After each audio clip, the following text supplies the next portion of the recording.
everyone, and welcome to this Kroll webinar on the Q3 threat landscape. Before we get started, I wanted to cover a few housekeeping items. Today's session will be recorded and will be available after the briefing. We are using GoToWebinar for this presentation, and you'll find the client on your monitor. Through that client, you'll be able to submit questions at any time, and our presenters will address questions at the end. Today, you'll be hearing from two leading experts, Lori Iacono and George Glass. Lori is an Associate Managing Director in Kroll's Cyber Risk Practice and manages the day-to-day operations for the Cyber Threat Intelligence team, which has many functions throughout Kroll to include supporting incident response engagements. Prior to this, Lori managed the Brand and Consumer Protection Program at the National Cyber Forensics Training Alliance, NCFTA, headquartered in Pittsburgh, Pennsylvania. George is a Senior Vice President and Head of Threat Intelligence Operations at Kroll Cyber Risk, where he is responsible for ensuring the latest threat actor intelligence is applied to our proprietary XDR platform used to power our managed detection and response services to clients around the globe. Prior to joining Kroll, George worked in counter-terror, finance, and retail sectors. With that, I will turn to George to kick off the presentation. Thank you very much, Hannah. Today, we're going to be taking a look at the current trends that our threat intelligence team has been seeing in 2022. Kroll really is in a unique position to deliver end-to-end cybersecurity solutions across several different service lines. Kroll Cyber carried out over 3,200 instant response engagements in 2021, and we're going to hear more about what we've seen this third quarter of 2022. We have a wealth of experience with over 650 cybersecurity experts on the Kroll team who are working around the globe with companies of many sizes, varieties, and industries. And we work with over 60 cyber insurance carriers. This gives us tremendous visibility into what's going on in the front lines. And in this session, we are going to cover how we have seen a rise in insider threat incidents, as well as a new method of extortion through email compromise. We'll also go through a couple of case studies to show you the reality of these types of attacks. And with that, I will turn to Lori to give us more insight into the threat landscape of the third quarter of 2022. Over to you, Lori. Thanks, George, for that introduction. So for those of you who might be joining our quarterly threat briefing for the first time, I do want to lay kind of a foundation for the methodology that is put into these kind of reports. So first of all of the data and the graphs that you're going to see in the rest of the presentation this afternoon are from our incident response cases. So these are cases where someone has had some kind of an event and they're calling Kroll to respond to that. We kind of overlay what we're seeing in that incident response data with what we're seeing on the managed detection and response side of the house, which George represents. And then we also look at that in the context of what we're seeing on the dark web, as well as in open source cyber threat intelligence reporting. The team that I manage, our CTI team, we do a lot of work looking at what threat actors are buying and selling or talking about on the dark web. So it's really interesting, every time we do one of these, we always try to pick out some kind of narrative or story that kind of defines a specific quarter based on what we're seeing. And it was really interesting this time because one of the things that jumped out in the data right away was this increase that we were seeing in insider threat. And when you look at that in the context of what we were seeing IRL or in real life, we see that, in the past year or so, there has been I think the media has dubbed it the Great Resignation or the Great Reshuffling. There's been a lot of turnover at organizations. Unfortunately, more recently, due to the economy, we've been seeing more, layoffs or terminations, maybe that aren't voluntarily. So I think it's an interesting kind of time point to kind of highlight what we've been seeing specifically with insider threat. So if we go to the next slide here, this is specifically looking at insider threat incidents in our cases. So we capture insider threat under a large, broader category that we call unauthorized access. And this is essentially a category where some kind of access occurred, but it didn't necessarily move into a specific actions on objectives, such as data was always stolen, or there was encryption like ransomware or a malware infection, or some kind of business email compromise. So one of the things that we capture under this unauthorized access bucket is insider threat. And you can see here how our numbers for insider threat in 2022, they've been higher, and they're higher on average than the numbers that we were seeing in 2021, and particularly jumping from the second to third quarter, we went from 24% in Q2 to about 35% in Q3. And when we drill down into the cases that we were seeing in the third quarter, a lot of what we were seeing there was around the what we would call the employee turnover and termination process. So a lot of this activity was either happening as people were leaving or after they were leaving. And in some of these cases are inadvertent, so there may be someone accounts weren't disabled properly, and someone still had access back into the system after they had left, but maybe nothing malicious occurred. But we did see some instances here where people were using this access as a means to move maybe data over to new organizations that they could use to their advantage. So I do want to talk about our first case study that we're going to talk today is highlighting specifically one that we saw, revolving around the insider threat. And in this particular case, we had an employee here. They basically attempted to steal gigabytes worth of data. And in this particular case, they were leaving the company and going to a competitor. And the employer, the organization, they actually followed their protocols correctly as far as disabling the accounts, deleting the data that the individual had access to. But what had happened was right before this happened, so right before they had followed the standard protocol, the employee had went in and taken a large amount of data. Now, when they came to us, it was actually months after the employee had left the organization, but they suspected, because of some activity that they were seeing, that this employee may have taken some data and was using it to their advantage for sales to get a competitive advantage. So they ended up, collecting the personal laptop of this former employee, and then it was sent to Kroll for investigation. When we did our forensic analysis at Kroll, not only did we see, as I said, we were able to identify that prior to the accounts being disabled, they had actually taken a lot of data from the system. They were saving it into some personal cloud storage accounts that they had made. They were also saving it into several different network attached storage devices that they were using. And at the same time as this activity was happening on their personal laptop, the individual was also in their web browser. They were searching things like personal cloud storage, how to create personal cloud storage. They were looking up things like how to delete log files. So they were basically looking up how to do this activity and then potentially how to cover their tracks. Now, in this particular instance, they didn't do a very good job of covering their tracks because Kroll was able to recreate what had happened, but it definitely showed the deliberate nature here, that they knew that they were doing something that was wrong, and there was some intent to take this data from the company. So this is just one example, as I said, of something that we saw around insider threat in one of our incident response cases. And I do want to ask George now talk a little bit more about what he's seen or experienced when it comes to insider threat. Thanks, Laurie. I think this is a fantastic example of what an insider threat can lead to. This particular case, there were obviously processes and procedures in place for proper joiners, movers, leavers processes, but it didn't quite go far enough. So that may lead you to think, well, what sort of steps would an insider take if they are preparing something like this?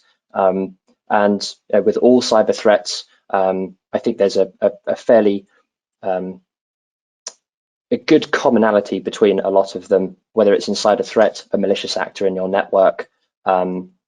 there has to be some sort of impetus to do this sort of thing, whether the motivation is financial, for revenge, or just because they're disgruntled.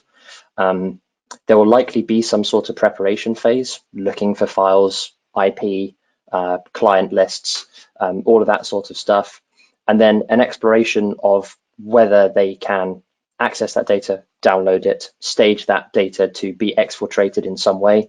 Cloud storage, for example, by USB, which I think we're going to be talking about later.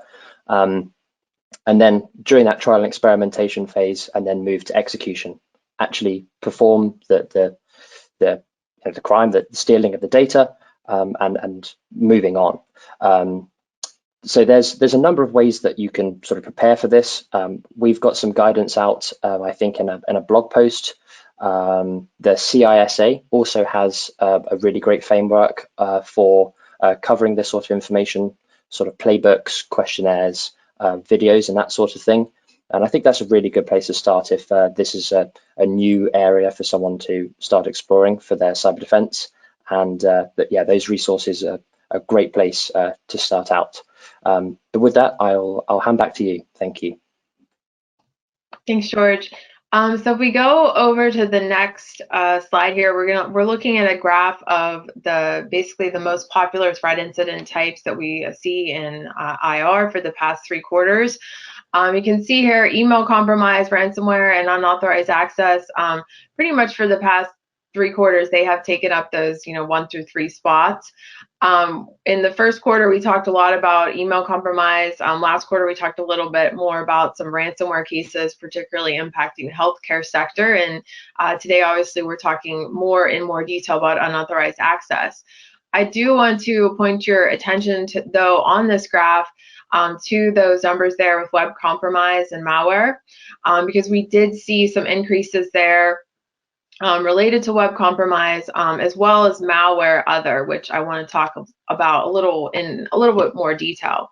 So there with web compromise, specifically in Kroll, most of the time when we're talking about web compromise, we're seeing things like credit card skimmers or some kind of SQL injection. And when I did talk to some of our examiners who are really experts in working at these cases, they said that a lot of what they're seeing right now are really like small and mid-sized businesses with an e-commerce platform. And in some of these cases, these were instances where they may have had a brick and mortar store prior to the pandemic, but when the pandemic happened and a lot of things went online to keep up sales, they may have switched or may have created an e-commerce website for the first time. And many of those, that process had to happen so quickly that unfortunately there were maybe inadequate security controls put into place that now we see threat actors have been taking advantage of. So some of the inadequate security controls they've observed are things like not having a mechanism to identify malicious activity, so actually be alerted if there is something that's happening on their website, a lack of backups, a lack of a regular cadence of patch management. So maybe there's tools or software that they're using to administer this e-commerce site, but it's not been regularly updated. I will mention here that they couldn't point to a single vulnerability here that we're seeing that was related to all of these. It just seemed to be more of across the board, some inadequate security controls. They've also observed, unfortunately, some extreme cases where actors have been in the systems for so long that the sites end up having to be rebuilt from scratch to ensure that security can be maintained. So, for those of you who are on the call who have some kind of an e-commerce site, this is a really good reminder to make sure that adequate security controls are in place. And for those of you who are on the call who maybe have a part of the business that's considering making a site like this, it's always important to consider security at the out front of making transitions and migrations like this. It's much easier to fix it from the beginning. So for malware there, malware, we categorize that, we separate out ransomware, so where we have some kind of encryption of the network, and then we just have standalone a malware infection. And typically in our cases, we don't see a lot of just malware infections, because a lot of the major malware groups kind of use, they're kind of a precursor to a ransomware event. But we have been seeing more of this, and we specifically saw more of this in the third quarter. And a lot of what we're seeing there is related to information stealing malware, or we would call them info stealers. Info stealers, likely a lot of them are spread through phishing campaigns, although I think George is going to talk about a couple new ways that we're seeing them being distributed later on. These are targeting credentials. So they're targeting your login credentials, especially things like banking credentials, things like saved logins and passwords that might be in someone's personal browser extension like a Chrome. And there's a lot of dark web markets out there that are buying and selling in this activity. So the malware kind of sucks up all these logins and credentials, and then a lot of the times the first thing that the threat actors are doing is mining that data to see if there's any cryptocurrency wallets they can get access to. That seems to be a big drive and motivation for these kind of actors that have access to these logs. But then secondary, like I said, I can think off the top of my head of at least 4 different very large dark web markets where this information is also bought and sold, kind of showing the demand for this in the cyber criminal landscape. And we also believe that there's likely a symbiotic relationship between these groups and the ransomware gangs. So if people are using, for instance, their personal computer to maybe log in to the corporate access from home, they may, threat actors are looking for those kind of logins in this data, and this may be something that they're using to sell as initial access to these ransomware gangs to get a foothold into a system. So we do have on the next slide here, I do want to go through a case study that we saw related to credential stealing malware. And in this particular case, the victim, essentially they received a phishing email and it prompted them to download a banking software. It looked like it was from the legitimate banking provider that they use, so the individual downloaded it. In actuality, what they were downloading was basically it was basically like a banking portal module that was related to URSA malware. And when the individual goes to their legitimate banking site, then this module pops up and it looks like the user login page for that bank. But when the user is putting in their information, they're actually transmitting it to the threat actor, including the MFA token that they are receiving. So to the end user, it may appear to be legitimate that they're logging into this website, but actually they were giving access for the threat actor to log into their banking account. And in this particular instance, while the user was kind of interacting with this actor-controlled banking module, the threat actors were using the individual's credentials to attempt large transactions. Unfortunately, one of them was actually successfully executed for upwards of $100,000. So we see here kind of an individual and an organizational impact. There's individual impact if that's your banking account. Now you're infected and now your banking account is at risk to threat actors. But there's also an organizational impact if this is a user on one of your machines. Now your bank accounts could potentially be compromised, or threat actors could steal the information related to organizational bank accounts. So, some of the mitigation things here are obviously, having some kind of endpoint or managed detection response monitoring to detect that malware and stop it before it launches is key. Also, user education to identify and not click on suspicious phishing emails. And then, for individuals with banking, reviewing banking account transactions for anomalies is always important to kind of detect if threat actors may have access to an account and may be testing this kind of access to see if they can conduct transactions. So this is, like I said, this is a pretty extreme case of one of these credential malwares. This is one where we kind of saw it doing something on the user network. Usually it's kind of silent and it's just taking those credentials. So that's why we highlighted this one.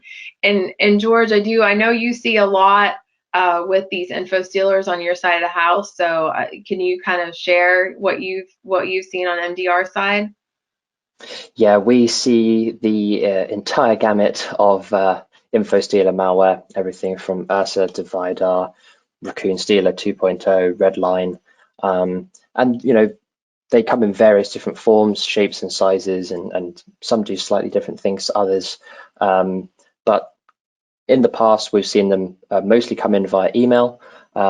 What's been interesting in the last few months is we've seen a large uptick in this particular family of malware being downloaded from user browsers, just from either SEO hijacking, so search engine optimization hijacking, trying to get a malicious page to the top of those search results, or even some ways abusing advertisements, whether it be through search platforms or on other websites, or indeed, just sort of the traditional sort of shady site, cracked downloads, free versions of very expensive software, that sort of thing. We've seen quite a few cases of that recently. And what's particularly interesting here is because everyone's remote now, in the most part, a lot of users are accessing maybe work resources, maybe email, maybe a VPN client from personal devices. And in some cases, the info stealer malware infects a personal device, but there are work employer credentials on that particular device. And so, of course, that does increase the threat model somewhat from just an organizational endpoint where you have total control over it. So again, that sort of goes back to what we said in previous webinars about least privileges for accounts, ensuring that access really is as much as it can possibly be the very minimum required to do that particular role. And of course, enforcing two-factor authentication and all the sort of best practice hygiene as well. So a really interesting trend, something that we're keeping a very close eye on. And I believe we'll probably have some more in the way of blog posts and maybe more for the Q4 webinar. So with that, I'll hand back to you, Laurie, for now. Thanks, George. So the next thing we want to go into in a little more detail is initial access methods. So this is something that we certainly look at, really on a monthly basis. We look at initial access and then we compile it and kind of collate it for the quarterly here.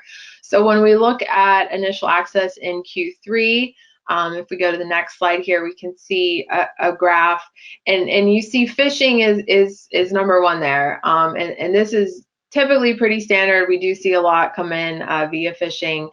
This is looking across all threat incident types. So phishing is typically one of the most common ones we saw, and as the last case study showed, the Ursa malware infection came in via phishing email. We did see, I think it's interesting because we're talking about these credential stealers. George mentioned, people working from home, maybe logging in through a VPN or an RDP, using maybe saved passwords or logins to log into the corporate network. So I think it's interesting that we're seeing this rise in info stealer malware. We're also seeing this rise in valid accounts being used for access. Because as I said earlier, this is something that unfortunately for threat actors, it's pretty easy for them to buy this account access by going into many of the different dark web markets where this is bought and sold. I do want to mention too, I know last time we talked a lot about external remote services. This is still a common method that we're seeing, and when we looked at just ransomware cases, we could see that external remote services is still one of the top vectors that those ransomware groups are using to actually get into organizations. So I do want to, we talked earlier about the increase in just like malware itself, not malware with ransomware. And the next case study here that we have is actually, this is interesting, it's related to malware that's USB-borne malware. So I'm going to have George talk about this specific case study and what we're seeing here. Thank you very much, Laurie. Yeah, this is really interesting for me, and actually, to be honest, a little bit surprising. We've seen a pretty large uptick in USB-borne malware. We have identified a number of different methods for the USB-borne malware to achieve initial access. And that's because USB is such a rich attack vector. There's a number of different tools that a malicious insider, potentially a ransomware actor, or just a malware developer would choose to deploy to get malware onto specific systems. There's been some very famous USB malware in the past. We've seen, even recently, old versions of Conficker and all sorts of old USB worms. Obviously, that infrastructure is totally burnt now. Doesn't really lead to any malicious activity going on. But what we have seen in terms of malware is, of course, coin miners and a particularly new USB malware, which is Raspberry Robin. This was first discovered last year and has subsequently been linked to ransomware groups who operate similar sort of loader malware, typically delivered by, you guessed it, phishing. But in this case, it's USB-borne, using hidden directories on the USB device itself and LNK files in order to install itself. Raspberry Robin is also particularly interesting because most USB malware doesn't really have a very complicated command and control network. They're typically just a worm that will try and phone home. In this particular case, Raspberry Robin uses a fairly complicated C2 network, which is based on QNAP network attached storage devices, for which there was a number of remote code execution vulnerabilities in the last couple of years. And subsequently, that's allowed Raspberry Robin to build up a significant amount of redundancy in their C2. So there's a very, very sort of interesting chain of events regarding Raspberry Robin. The most important for most people on this call is now that we know that a Raspberry Robin infection is a potential precursor to ransomware. So it should be treated as a priority one incident. There's just a couple more things I'd like to say about USB, particularly as it pertains to sort of physical access. There are some devices that you can buy. They're just off-the-shelf devices like this Flipper Zero. There's a number of features of this particular device which can attack a USB. One of them is human interface device emulation, where the Flipper itself will just pretend to be a keyboard. Once it's plugged in, it will install drivers, and just as far as the computer is concerned, it's a keyboard, and it types faster than the human eye can even really register. If you're very lucky, you may see a command prompt appear on the screen, but in actuality, it's deploying a payload, and the machine is infected. It happens in a blink of an eye. So an unlocked workstation with a malicious insider or someone that's managed to gain physical access to the building, plug one of those in, and within a few seconds, there's an infected endpoint on the network. And they don't have to look chunky and big and chunky like this. That you can get them in a traditional USB form factor, just with it looks exactly like a mass storage device, but it has a microcontroller inside.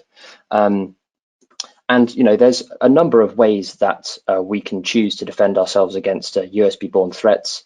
Of course, endpoint detection response tooling to actually catch the malware being deployed. A number of those same tools allow for organization to set control lists for the type of hardware that can be plugged into the device and actually execute code.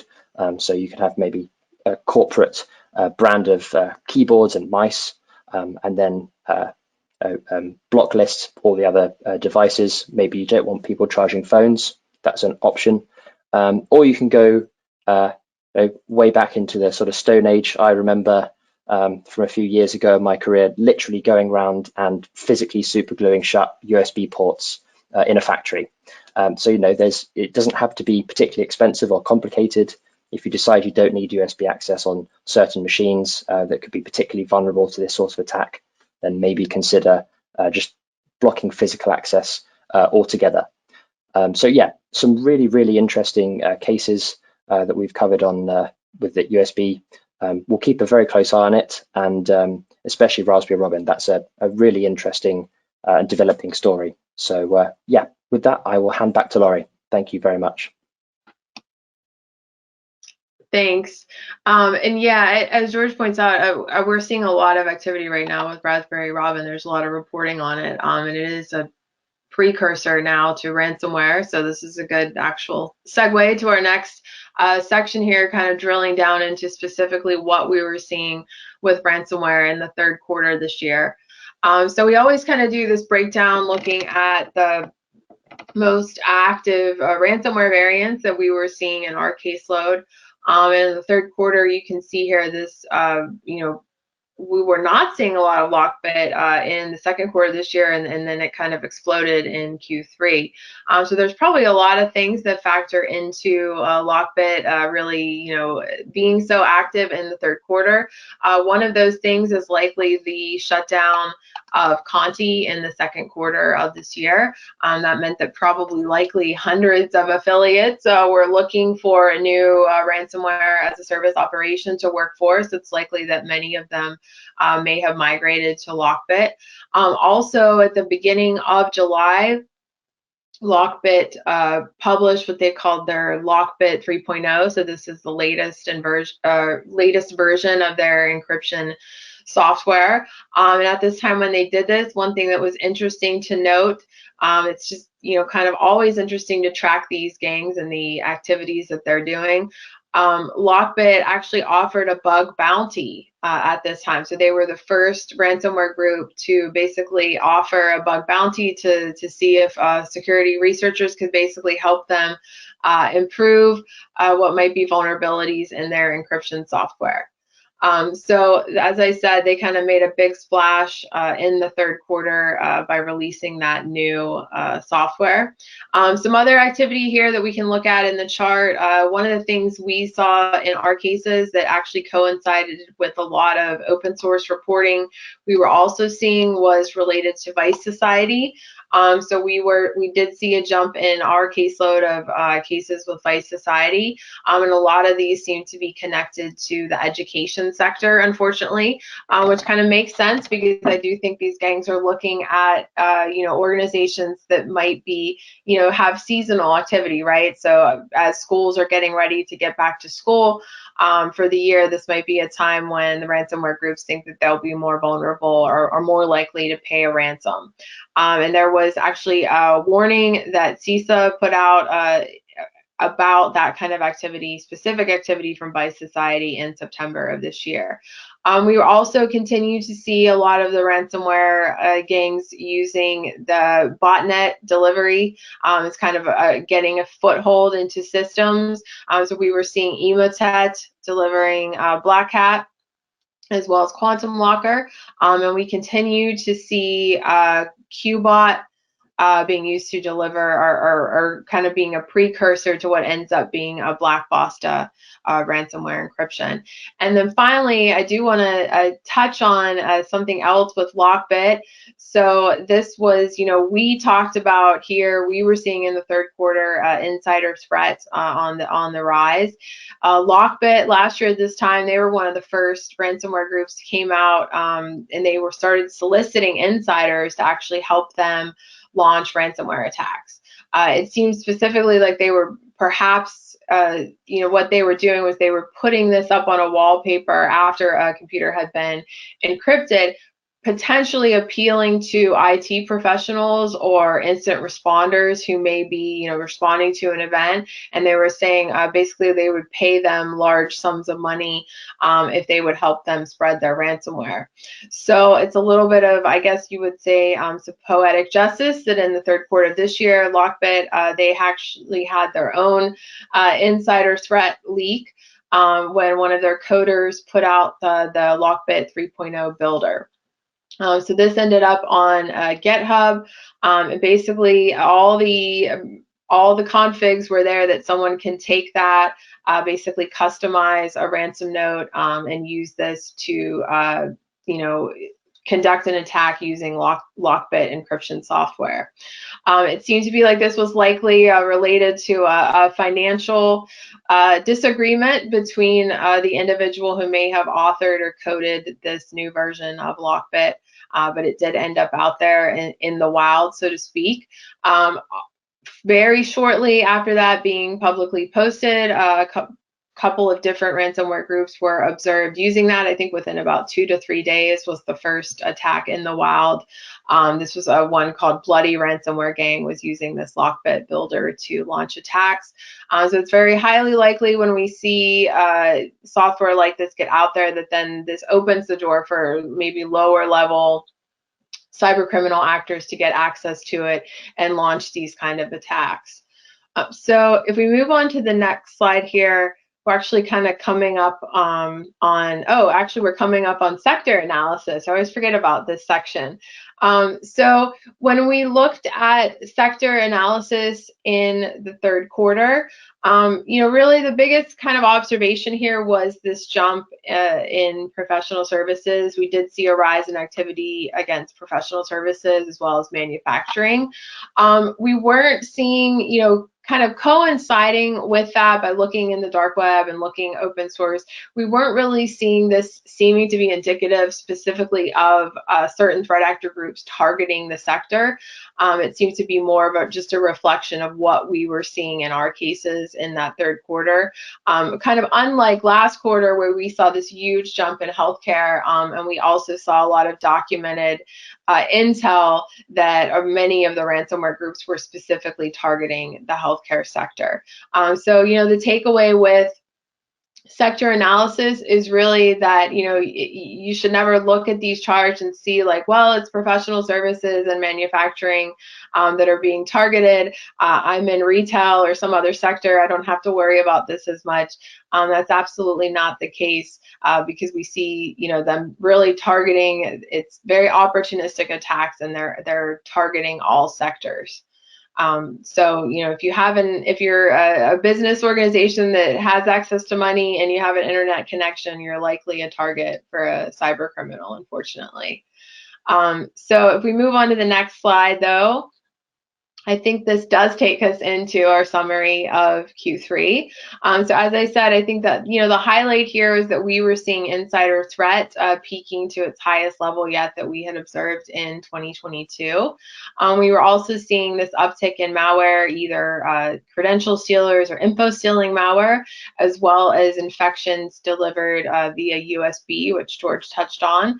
And then we're also seeing, most likely tied to that last, credential stealing malware, we're seeing a rise in valid accounts or legitimate login credentials being used for initial access.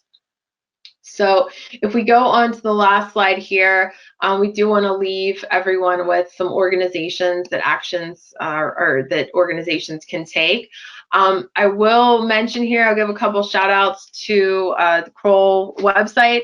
There's a great article that my colleague Tony authored on insider threat and how to detect it that really goes into kind of a detail looking at, even within an organization, different job titles or job departments that might specifically be more at risk for insider threat or people soliciting them for that.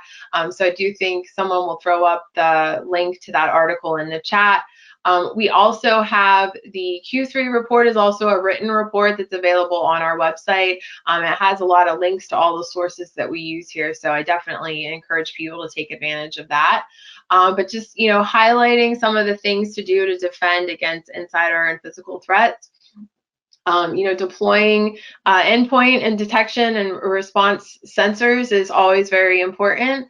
Obviously, we also do, like my team does dark web. My team does dark web monitoring.